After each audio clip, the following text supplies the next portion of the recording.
Hey, GBP Roast, GBP Roast. Sorry, you in danger. Right now, I gotta flame you. This is GBP Roast, GBP Roast. On your Google business profile, it's about to go down. We roasting and reacting.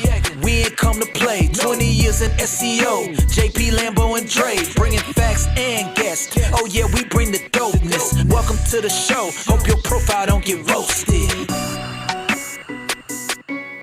Okay, this is when we're supposed to dance, Joy. What's up, everyone? Usually we have like secret dance break, but we've yet to do it yet, so they don't let me press the buttons around here. I didn't agree Welcome. Welcome, everyone. I just looked, and I was just trying to figure this out, and the notification. Yeah, so this is what happened. Like, I was trying to see if I can schedule this, but it looks like it created a whole new video. So, guys, I see you slowly coming in, but thank you, everyone. We have Joy today. Welcome, Joy. Hi. So what we're gonna be covering today is basically we're gonna go over our local local SEO reactions. We're gonna go over our ranking in public, and then we'll go over AI, local SEO, and AI mode, and a few more tactics. But a little bit about Joy. Joy is the owner of the local search forum, Local U and Sterling Sky, a local SEO agency in Canada and the USA. She has been working in the industry since 2006. Writes for publications such as the Search Engine Land, and enjoying speaking regularly marketing conferences such as MozCon, Local U, PubCon, Search Love, and the State of Search. You can find her volunteering as a product expert on the Google My Business Forum. Welcome, Joy. Welcome. I'm excited to join you guys. It sounds like fun. Wait, we need to do the thumbnail YouTube. So get close and go like this. Everyone, ready, go. Yeah, get ready. Oh wait, we need to pull our hair up like this. Oh yeah, no, this There you one. go. This one. Look at my hair. Ah! Did you get the screenshot, Dre? Ah! There you go. I don't know. The All things right, we all do right. to get people's attention from doom scrolling on YouTube. I'm telling you. There we Well, go. yeah, the thumbnail that you got people's attention to come to here is I'm looking up at Joy like Yeah. this. All right, guys. Let's go ahead and check out our very first video that we're going to react to. Oh, these are the best. You'll love this, Joy. All right. Okay, I'm scared. So there are thousands of Reddit threads in your city right now with buyers, and they don't even know that your business exists. So Reddit's hyper-local subs are gold mines for trusted-based leads. If you show up as a helpful person, people start engaging with you. So this is what you should do. Create a Reddit account using your business name. By the way, there isn't any need to promote your business in your comments. That's what your username automatically does. So join city-specific groups and drop value on the daily. Help people stay real, and then soon you're not going to be chasing leads. They're going to be chasing you and asking you for advice and potentially asking for your services. There you go. That's okay. I wish it was that easy. There's better things to do, though, right, JP? Yeah, but I wish it was that easy. I wish I could just create a profile on Reddit, and all of a sudden I get all these calls and leads, and it's just magical. No, it's usually people that are gossiping about your business, and you should probably go in there and respond to some things that people are saying. But I mean, yeah, Reddit's a huge source. It's a reason why you see forums and discussions in the SERPs as one of the options. So, use it to your advantage. Reddit ads are pretty cheap, especially for a business to business. So, Yeah, I mean, but it's something kind of the same tactic that people would do with Facebook groups, right? Kind of like same concept, going in there and just. yeah, the cool thing about Facebook groups too is when you make your page public or make your even a Facebook group public, all those get indexed. So there's actually a local locksmith here in town in Pleasant Hill. He created a Facebook group, has like 100 members in there, and all of his posts are getting indexed. He's ranking the group for like Locksmith Pleasant Hill. Nice. So, but Reddit's huge. Are you using Reddit, Joy? Yeah, it's super time consuming. I agree with Jordan. Like, it's not a short, quick win. And I found too with the local subreddits, yes, there might be like one post a year asking about whatever it is that you do, but they're not very frequent. So the amount of time you have to kind of invest into, like, I don't know, building up good karma and all that jazz, it's a lot. The only strategy we've seen work really well consistently with Reddit is doing AMAs. So if you can find a subreddit where you can do an AMA, that can be a really valuable way to have it rank for like a branded term or even a non-branded term, and tends to work really well if you get a good subreddit that has a lot of activity. Lambo, you do some Reddit stuff? No, not too much.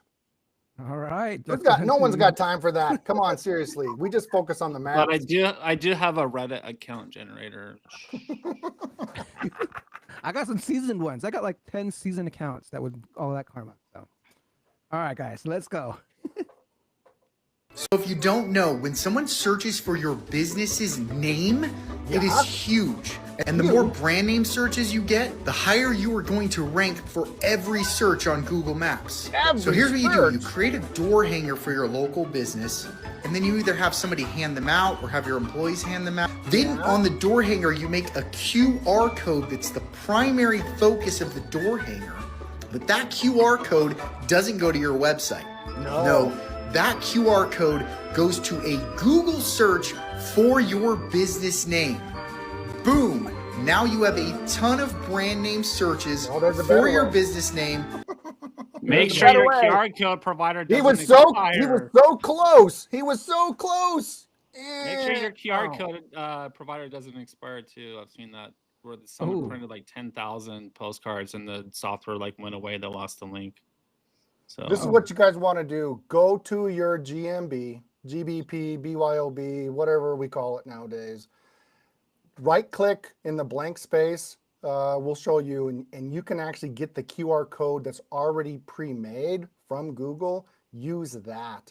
Now, don't forget, you're sending people over to your maps, and trying to have some sort of an offer too will definitely help. So yes, we clearly know brand search helps. It's part of the reason why we always talk about how do you beat the guys doing radio and television and people who are door knocking or even just signs in neighborhoods. It does make a difference.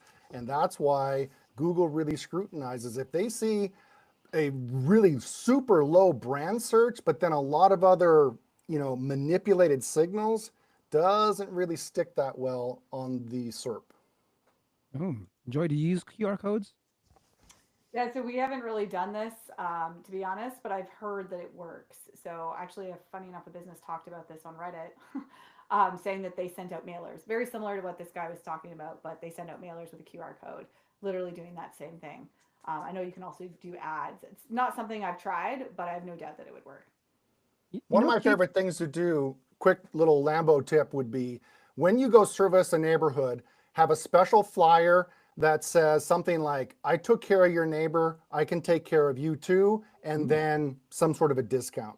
So you get that local connection. They know they helped Mrs. Smith. They can personally follow up with Mrs. Smith. They might have seen your van in the neighborhood, and it really helps compound that effect of, hey, when I need a plumber, or if I need that particular person for pest control, whatever, hopefully they call you. Ooh, love that. Love that. How about, you mentioned that grabbing the QR code from the Google business profile, but this guy's tactic is to do an actual search of the search, random search. Doesn't work as well, does it? Why don't you test that? Yeah, there we go. We can test it. All right, guys, let's check out our last video today. Get everyone in the city. So if I'm in Vancouver, I can probably round up 30 people to leave a 5-star review. Like people I'm close enough with, like, yo, can you just do this for me? It takes like 3 seconds. All right, it'll help a lot with my business. Start with friends and family always. Then you move on to purchased. All right. I like Craigslist. People don't really care. It's kind of sketchier. They don't care. Student campuses, they care. Facebook Marketplace. This whole thing is sketchy. Right? So once again, going to Craigslist, be like, yo, quick gig, $5 to $10. Be very generic. Make them text you. Once they text, be like, yo, $5 if you leave a 5-star review on this Google business. Or business. Are you okay with that? And they're going to be like, bet, let's do it. You send them the listing. They like, okay, I'll pay you in person. You can remove the review if you don't want it, but I need to make sure it sticks. Leave a review here and meet me here tomorrow. Ooh, I'm going to answer this question for Joy. What the fuck? You don't do that. Stop it. Well, Seriously. I get why You don't do that. I get it. Like, You need real people. Okay, yes, you can beg, borrow, steal. We joke about it a lot. Talk to your girlfriend, your ex-girlfriend, your future girlfriend, your ex-wife, whoever, right?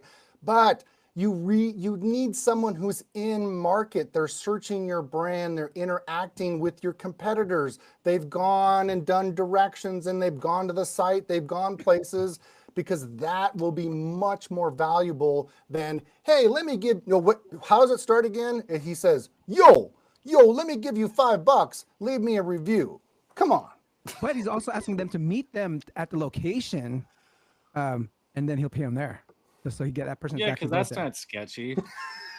I mean, there's actually laws against this kind of stuff. Not that they're enforced very well, but I would argue that it's not that hard to come up with a list of people that have had a business experience with you. It doesn't even have to be a customer, right? Like I've talked to lots of law firms who give like free consultations, and they like help people that they know they're not going to sign their cases and they're never going to pay them a dime, but then they ask them for a Google review. And we've even tried this ourselves. We get so many people contacting us who don't want to actually pay for SEO, but we'll give them a tip. Hey, like you should do this, whatever. Ask them for a Google review. We help them. They can now test. Yeah. Awesome. That is awesome advice, because that is exactly what you want to do, because this is the reality. Even if you don't have a monetary exchange, you still developed a reputation.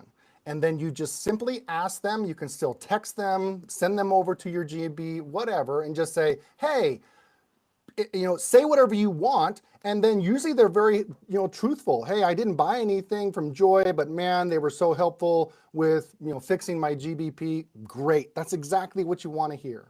That's why also too, it's important as a business owner that you treat every interaction you have with a customer or a potential customer with the utmost respect that you want them to be a customer. Because when I had the locksmith company, I remember I got a review when someone was like, I called them during after hours and they didn't answer the fucking phone and they left like a 1-star review. I was so pissed. I was like, I never did business with you, but they had that interaction. So like when people are saying, well, I got a 1-star review because, they never did business with me. Well, they actually did. They just didn't buy anything from you. Their truck cut me off on the highway.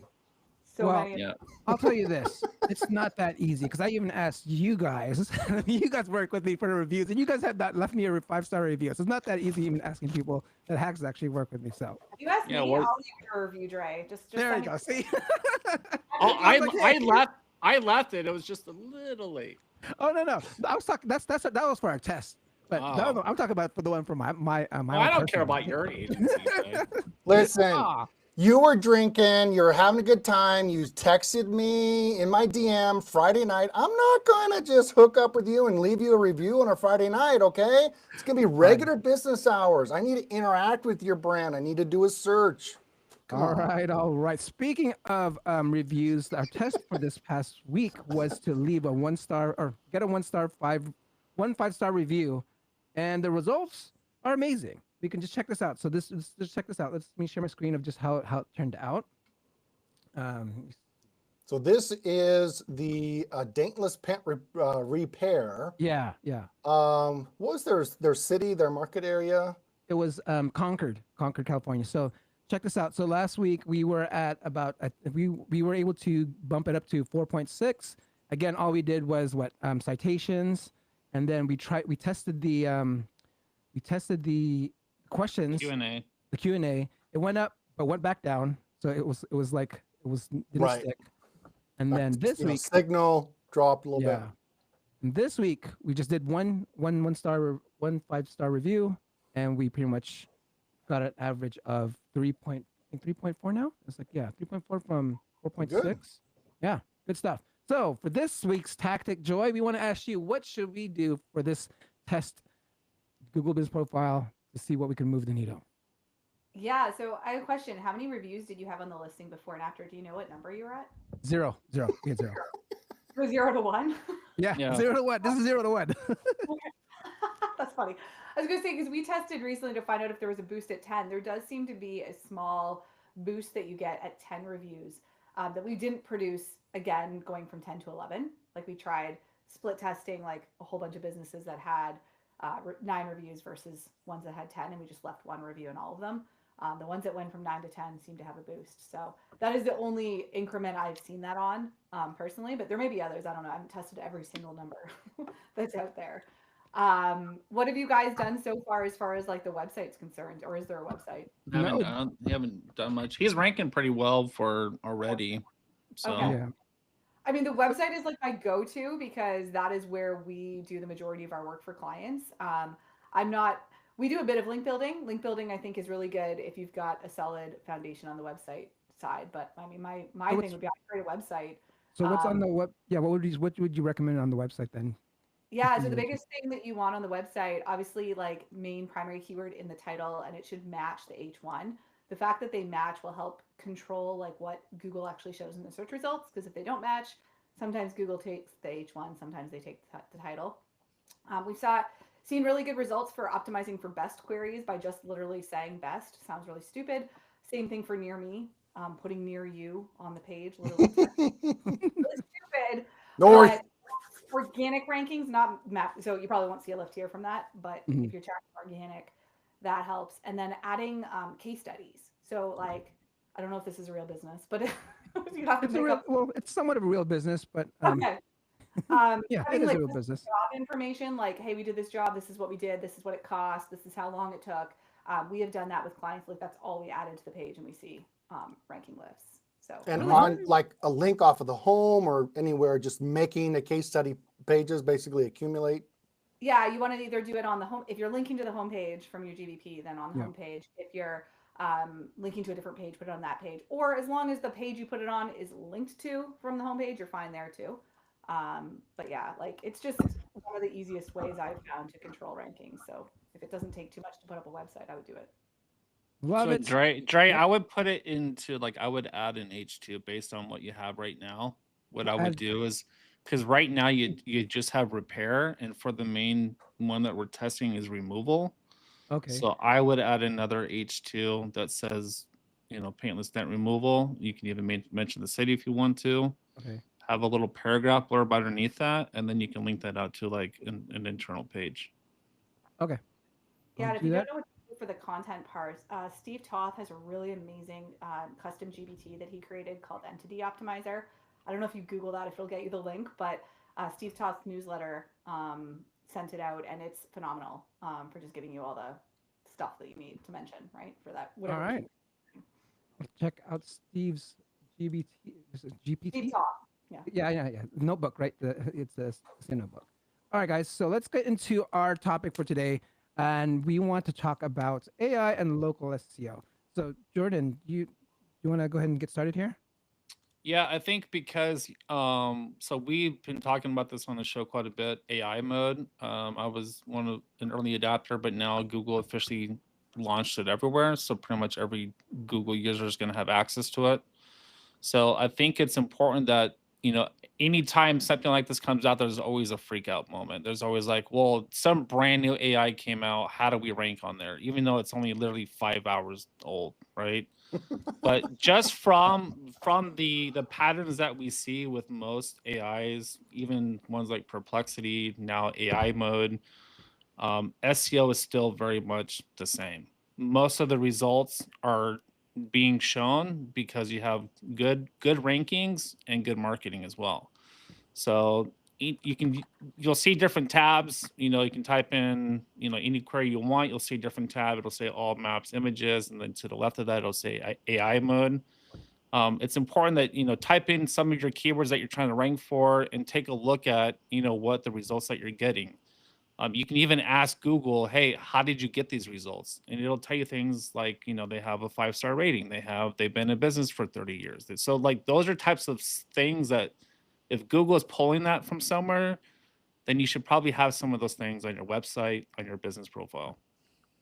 Yeah, you got to be mentioned either with a link or have your name or branded in what the query is triggering, right? Like I'm looking for best plumbers. Maybe you want a contest in the local newspaper, best plumbers, and it can be even 2 or 3 years old. The newer, the better. It also is going to connect you back into review websites like Yelp. So if you actually have a 2.5 rating on Yelp, Google's going to look at this and say, we're not going to recommend you because that's just something that you're letting be a black eye, and those are things you got to fix. And YouTube's a huge citation source right now, it seems like. A lot of some of the queries, even for like my own brand, is pulling from like Dre's when I was on his video show a couple of times. So a lot of the citations are pulling in from those videos. So use YouTube as a major branding source. Joy, are you doing anything with some local, with either some strategies on AI mode or even AIO? We're starting to run tests on lots of things. The main trend that I'm seeing is that trackers, I haven't found one, I don't know you guys, but I haven't found one that's accurate at all. Like, you know, that gives you your like coverage, like the equivalent of a rank tracker for AI. Exactly. Yes, Keith, it's literally that. Like, it's like every business up and down and up and down. I'm like, this isn't useful. So I think we need to get that out of our brains, and attribution is becoming harder, I think, because even in GA4, so much of it comes in as direct traffic and you have no idea like where it originated from.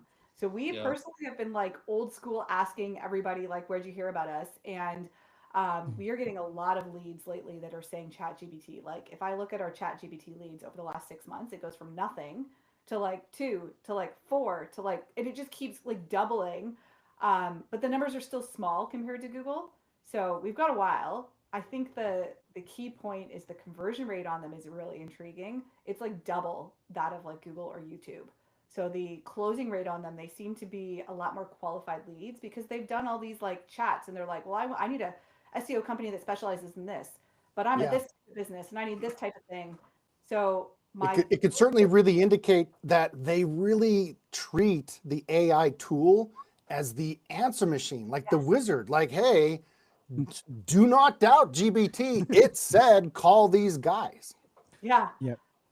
It's wild considering how it hallucinates and stuff too, and the things I know about it. But we're basically directing clients like with their content, they need to be a lot more specific. So, you know, I work with a lot of personal injury lawyers.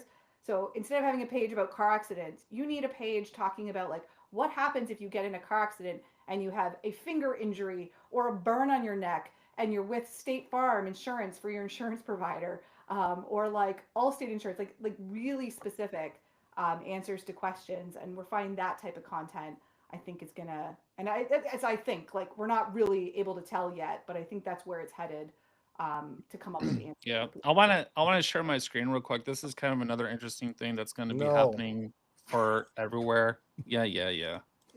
You like when I share my screen, buddy. So you'll see this little thing in Search Labs. It says ask for me. You can try it out. I think I've showed this once or twice on here before. So let's say we're looking for a nail salon. We can look for pedicure for Keith. Seriously. And it's basically, you should go search in my backyard. I'll find my customer. Let's go. Exactly. So this is how AI is becoming now. It's recognizing, you know, everywhere you've been. It's going to recommend companies to you. There's even some different features on some of these. I think it was when I was searching for an Massage airline parlor, obviously. and it actually automatically connected the call based on the phone number that's in my actual Gmail account with the business. So it's kind of interesting. Like this is kind of becoming the online directory assistance, if you will. If you guys remember 401 back in the days when we had to call 401, you know, get an operator.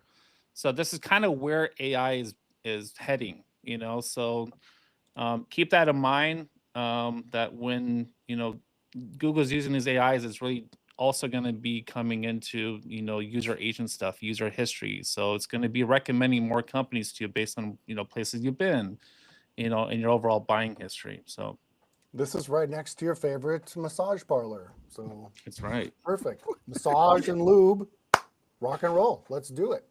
You know, so what about LMMS? You did something, because this is what a lot of enterprise companies are doing right now. Like I'm doing this for a lot of my companies that I work with. But LMMS.txt is something that you actually started using too, right, Jordan? Yeah, I use it. And have you been seeing anything so far with like the things you're? I haven't seen a ton come from it, but I think that's something that we're kind of heading that way. We're no longer optimizing. You know, we're having to optimize for multiple AI models now. We're having to optimize for Google and its AI model, and then now we're having to optimize for users. So I don't know if LMMS is going to, you know, text is going to become an actual thing, but I wanted something that we wanted to jump forward, you know, from the beginning, because there's a way that we can force summarize into these AI models. I mean, I'm going to jump all over that whenever I can. What about schema or vector embedding and other fancy Star Trek terms.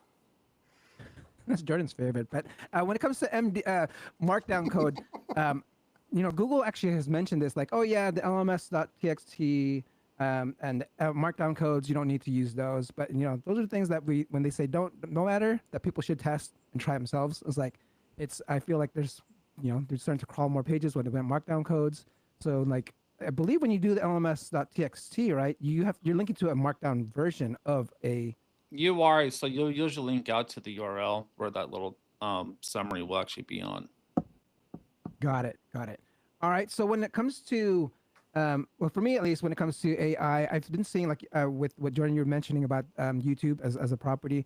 I've been someone that's been using Google Drive Stacks for a long time, and I've been seeing certain things I've been testing. When I had something show up in Google AI overviews, I'm thinking that they're pulling in a lot of things from Google properties as well, wherever they're located, whether it's a Google site or a YouTube site.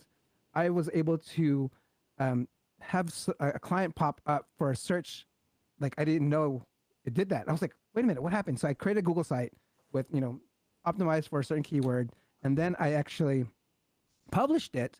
And then exact same words pulled off and was shown in Google AI overviews. So I was like, huh, this is interesting. If it's pulling from YouTube, it must be pulling for a lot of Google properties as well. So wherever you put your data. So just well, I think that we are a lot of us are underestimating the power that Google's AI actually is able to do. Even their OCR model is actually like their full-on facial recognition, image recognition. The fact that it pulled bits of information even from the YouTube videos was enough for me to say, hey, they're reading a lot more on your website than you think they are. So that's why I've always been anti-schema, more in the sense of them disambiguating your pages. They're able to do it just fine without having to add extra code. That's my personal opinion, but that's the way that I see things are going. You don't need to tell them, hey, I'm a plumber, I wrote it in my code here. Like, they already fucking know that. It's because they need the outside signals, and that's exactly why the AI mode overviews will show the citations. Like, where did they get this information from, right? So that's where you need to pay attention to, are all my review pages from outside sources, are they accurate, right? Even like LinkedIn. And then I need to make sure that maybe I need to get published and be a part of popular contests, other places that main competitors are a part of. It's like, you don't want to play the game, but you may need to if you want to be a top 3 brand in your area. And citations for a long time weren't a huge ranking factor, and a lot of people are still stuck in 2015, unfortunately, which is great for us. But now citations are kind of coming back, only for the sense of what AI is also looking for sources. Some of the 2 major sources they're still pulling from are YouTube, Better Business Bureau, Yelp, even LinkedIn. Sometimes, depending if you're like a home service provider, they'll pull things from like Nextdoor. So I think you really need to keep in mind that you really need to be everywhere, to kind of feed the AI. Yep. When it comes to tracking, AI tracking, or like, at least these GPTs and Profound has been doing a lot of work in this space. So Profound, if you want to check them out. And when it comes to actually tracking your internal, I know that some of the companies I work with, they can see in their server logs where people are coming from. So they just kind of pull that information into like a spreadsheet and have all the internal stuff going on there. So definitely check those out if you want to look and see and start tracking AI traffic. But now it's going to our favorite part of the show.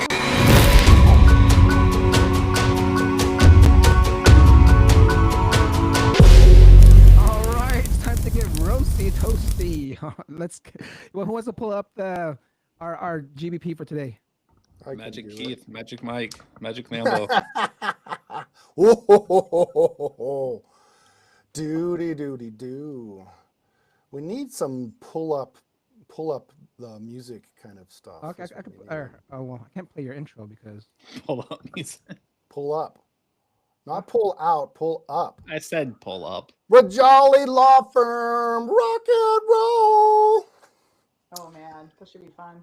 Yeah. I'll tell you what I want to do. Injury lawyer, San Diego.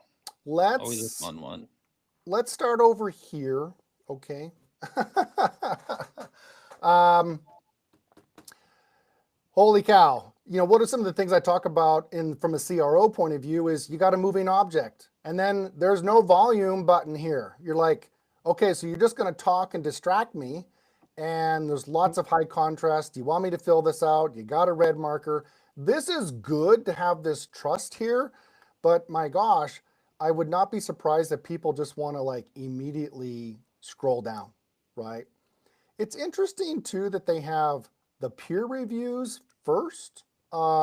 Maybe they work with other attorneys possibly, but at least it's good to sort of get that, hey, other attorneys like us kind of a thing.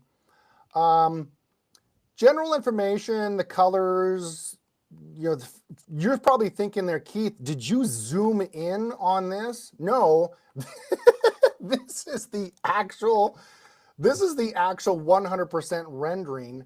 And they have this ultra responsiveness, but anyways, it's a little silly.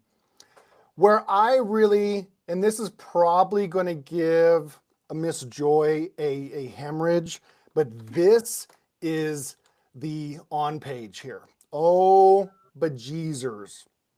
Not bad. This is fine.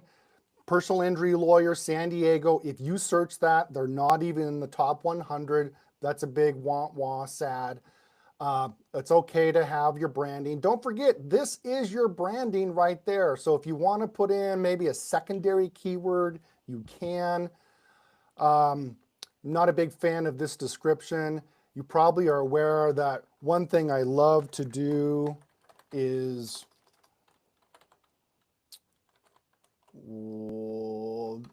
Spell. go look at, spell. Go look at what the big boys are doing. You see this? That's an ad, but that is a perfect conglomerate of what you could do for your description. You're like, holy headings, Batman. It goes on and on and on and on. And okay, obviously I'm joking. It doesn't go on that far, but there's 120, 104, there's 104 headings. Half And of I those looked are at blank. this, and I'm like, Wait, I know. he has a blank H3, and I'm like, is that legit? I went to the source code. This is just called fire your developer. They just have it poorly done. So that's a big bad, all bad here. When you see duplicate things like this, so if you're an attorney, you remember one of the things that I do, you come here to your site. This is a free tool called SEO Meta in one click. And then all I did is I just copied this and I dropped it into this page here. When you see a lot of duplicate information and you see things like this, you're like, what is going on? This is the bright point of the page. Personally, I like to do that as an H2, but what we really see here is way over abundance of H2s or headings in general. Ooh. Lots of bad design. Did Joy faint? Did someone give her some smelling salts? Is she okay? I'm good. I'm good. I have so many thoughts and I don't know how much time. Let me know when it's my turn. Oh, it's your turn. Go ahead. Do you want to drive if you'd like, or you can just guide me, whatever you want to do. I'll tell you, if you're cool, rather than figuring out how to screen share and I've got a ton of stuff up. So can you pull up the GBP, that tab? And let's start with that. So their business name, big one. So likeliness is if you search car accident lawyer in San Diego, the top firms that are ranking are going to have the words personal injury and car accident in their business name, because almost every personal injury lawyer that's working with an SEO is doing this. So you need to definitely think about rebranding, put like Rajali personal injury lawyers and car accident lawyers instead of law firm. That does, it's like magic with local SEO. Get a DBA, change your logo. Don't worry about your signs for now. Next time you order them, get them to mention the new name. But it's not expensive and it's not difficult. That will probably have the biggest impact that you would see. Click on the reviews tab and then sort by most recent. Let's just see how many recent reviews, newest. So they have one from a week ago. Okay, not bad. and then a month ago. Week, month, So, yeah. another month, 7 7. months? Okay. 7 months. This is not enough. If your frequency is not up to par with whatever your competitors are, and I'm going to guess in a market the size of San Diego, you probably need about 20 a month minimum to compete. We actually have a tool that we're using now to run an analysis to see like what the top ranking businesses are getting as far as frequency. And the number doesn't matter, but the frequency really matters. So if you have law firm A that's getting 20 a month and you're getting 1, they're going to continue to beat you. And that's like just one of those factors. Unfortunately, it's so strong. You have to find ways to get more reviews. Moving to the website, you want to pull that up. I was going to get you to scroll down to the footer. I just want to see how they have this set up. Okay, perfect. So they need to put their address in the footer. That basically gets the full address on every single page. It's stupid, but it really helps rankings. Basic 101 on page. Hello. You got to put that puppy there. City, and I'm like, no, like we're talking like list your full address, your zip code, your street name, whatever, yada yada. Really easy win, takes like 2 minutes. The phone number format is an interesting one. So in their header at the top, they had the phone number listed, I think, in like dashes. We had a client that was it's just listed here like with spaces. So we had a client that actually had Google showed the wrong phone number in an AI overview. It was actually showing a competitor, which is lovely. And we looked at what was different about the competitor site versus their site, and it was the way the phone number was listed. So the way it was listed was like the area code was in parentheses, and then there was a dash between, the first 7 numbers, right? So all we did was change that, and it fixed the AI overview. So really stupid, but AI seems to be stupider than Google's normal algorithm. So that is something. It just likes a standard format that it understands. And Right. it understands what area codes are, and it understands that 10-digit formula. And as we stressed, phone number is really key to your footprint across the web. Yeah, and I'll give one more and then I'll shut up and let Jordan talk. But if you scroll up to the settlements where they were listing all the different cases and they had all these like fancy numbers. So oh yes, it looked like a big giant game show. You could win $500,000. Can you click on any of them? Like, do they? Let's see if they go anywhere. No, they just have a fancy little highlight. So this is where I'm like, guys, content opportunities here. Like, tell me what happened in this settlement. Again, back to my original example. Who is the insurance company? How much was their original offer? I've seen these cases with clients of ours where like the insurance company offers like 10 grand and then they hire a lawyer and they get like $500,000, right? Like you want to showcase that as like a selling point, but it's also SEO gold. Like it's like that content helps with ranking. So you absolutely should have details if you don't want to put them right on the homepage. I get that. But at a minimum, have like another page that talks about like, what was this about? What happened? How did they get to $915,000? Extremely key to get people to go deeper into your brand and get the little micro yes, get them to know who did they deal with, what was the situation, because at the end, the consumer, it will say, oh, I'm just like Jackie. Jackie was in a motorcycle accident, et cetera, et cetera. That's what you need. Yeah, spend some time on Reddit. You'll see literally like all the Reddit threads I've seen about car accidents and stuff. It's like people just telling their stories. Oh, I had this happen, blah, blah, and that stuff ranks well. But I'll stop now. Jordan? So let me share my screen real quick. No. Yes. So these are a couple of things that you should really be paying attention to. These are little cues that Google gives to you. If you notice, this applies for pretty much any business that has a physical location. You'll see things here like popular times, right? So these are times when people are usually trying to visit the office. Maybe they're doing a search, maybe they're driving by, maybe they're on their bicycle, whatever it is. So pay attention to some of these times that you see. But this business is spending a lot of time on doing things that just is not going to give you the impact that you think it will. And one of those is being posts. You're doing these every couple of days, every single day. You don't need to do these. You need to focus more things on your overall branding in general. Even though citations aren't going to give you this magical boost, it's still going to be important for you, especially as we previously talked about when it comes to AI. When you're asking for reviews, it's okay to give it a format. You can ask a customer, hey, let us know, where you live, let us know, what type of service you got from us, and then let us know the overall experience. Because when we look at even review frequency, it's not just the content of review, it's not just how often you're getting reviews, but it's also making sure that when other users are visiting your business profile, that they're having a positive experience, and sentiment goes a long ways with that. So that's why when I format it, I tell, let us know where you live, let us know what you had, and let us know your overall experience, because having a good positive experience with that sentiment is the overall mood of that review is extremely important. For having only 102 reviews in this business being around as long as it is, that seems really low. And one thing, unfortunately, like Joy said, you're going to have to look at the market, because if you're noticing that every personal injury law firm is putting, personal injury in their name, or even the city name in their name, unfortunately, that's just the way the market is, and you're probably going to have to play along too. So you're going to have to, at the very least, having your main category, your main topical category in your business name, especially in an area like San Diego, especially in this type of business, you're going to have it no matter what. Your business profile gives you a huge availability to be able to add things like questions and answers. So maybe have a section where, some common things that maybe people may ask questions.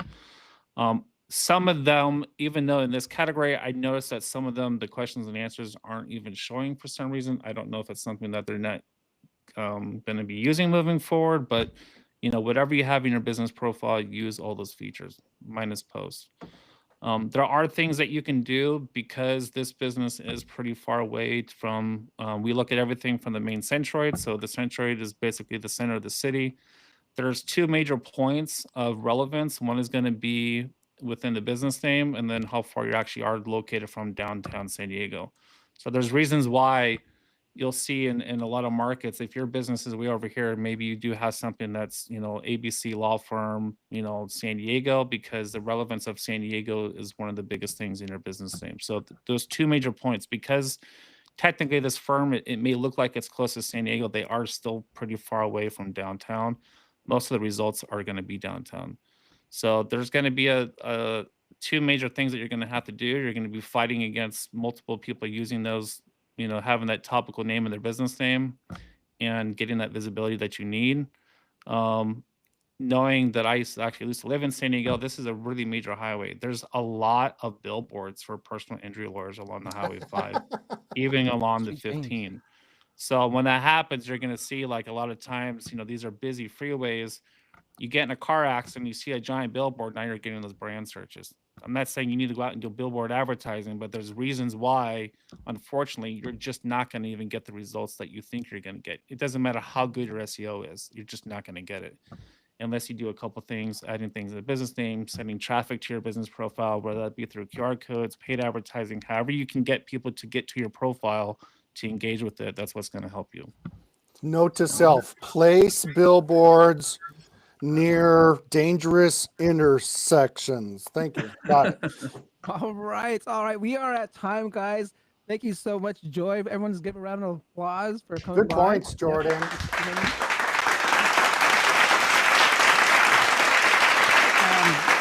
So for those that want to get a hold of you, how can people get a hold of you? So website for my agency is sterlingsky.ca. So feel free to reach out if you need anything. I'm pretty active on every single social platform there is. So I won't list them all. Cool. Any announcements, guys? No. And don't forget to check me out this Friday. I actually have Noah Lerner, also from Sterling Sky, this Friday. So be sure to check him out. Oh, it's Sterling Sky Week on YouTube. Actually, I didn't plan that. Man. I didn't know it was going to happen. What the hell? Come on. All right. Oh, wait, we got one last. Okay, we're going to let this go. One last question. Any vendors to remove negative reviews on Google? It's Jose. Oh, it's Jose. I would never share that. It's Jose. It's our buddy Jose, Jordan. Oh, Jose. Anything? I don't have any vendors for that. I mean, reporting it works pretty decently. If you're trying to remove reviews that are one-star because you provided a shit service, it's probably not going to happen, unfortunately. But I mean, unfortunately, there are people that leave. You can get in my DM, but I mean, it just. I know. sucks, right? I know, Joy, you actually watched one of your videos where you said you have maybe take an older review and have them add a photo, and it'll actually maybe push theirs down. They can move to the top and they move down. That's a way to. If your most like the sticky one that's at the top is negative, you can get it shoved down by emailing some of your past customers who've already left your reviews and just ask them to update their review and add a photo. So that works really well. I've done that before for sure. I think Show us proof how bad we did. Sorry? Show us proof how bad we did by posting a photo with your 1-star review. No, you're asking the 5-star people. Yeah, the 5 I know. We're not even All right. but the Transparency Company is a company. I don't think they necessarily do negative review removal, but they do have a service around reviews. They might be able to do something. They might be worth talking to. Not sure. What was the name again? Was it the name? Transparency Company. Transparency Doctor? No, sorry, just the Transparency Company. Oh, the Transparency Company. That's the name of the company that helps remove reviews. The Transparency Company, Jose. Check it out. And all right, guys, time to sign out. See you guys next week. I don't even need music. Hey, GBP Roast, GBP Roast. Sorry, you in danger. Right now, I gotta flame you. This is GBP Roast, GBP Roast. On your Google business profile, it's about to go down. We roasting and reacting. We ain't come to play. 20 years in SEO. JP, Lambo, and Dre, bringing facts and guests. Oh yeah, we bring the dopeness. Welcome to the show. Hope your profile don't get roasted.